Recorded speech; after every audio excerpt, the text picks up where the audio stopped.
Salute the Badge is sponsored by Montana Rail Link, supporting the Main Street of Montana for 30 years. It's an important element to law enforcement, those officers who help supervise those on probation or on parole. As we salute the badge, we learn about the men and women who help former felons transition to freedom. It's a high-stakes job with gear and guns, and what they do protects the public and guides the formerly convicted towards a better life.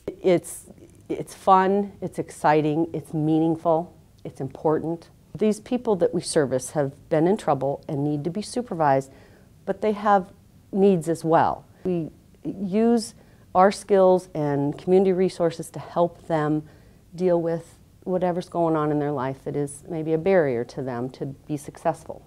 There are 28 officers at Missoula's Adult Probation and Parole, supervising 1,400 people who are either on parole or probation.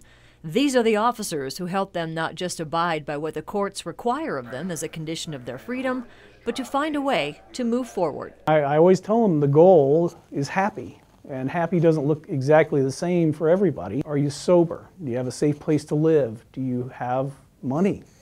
And then having people you trust and things you like to do, because that's a big part of it. If you're just isolated all the time, it's just you're kind of waiting for a disaster. Most of the officers are what's called traditional parole officers, who have a caseload of about 85 people.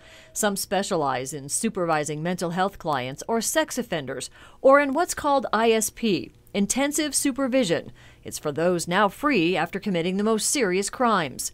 Because sometimes managing freedom isn't easy. Some of them have been locked up for a long time, so it's hard for them to go from 24/7, someone telling them when they're going to get up, when they're going to go to bed, when they're going to eat, then they get out and they suddenly have a world full of choices and they don't know what to do. It's really overwhelming. The officers teach their clients the logistics of getting a day planned out to help them stay in control of their lives.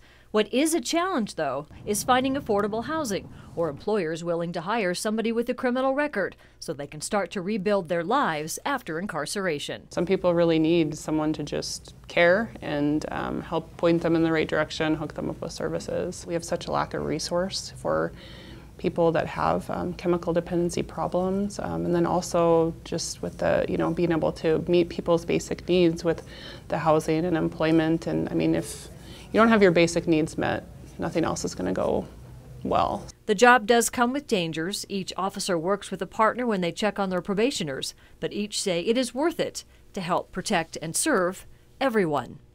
Funding to hire more officers to ease that big caseload is something that would have to come from the state legislature.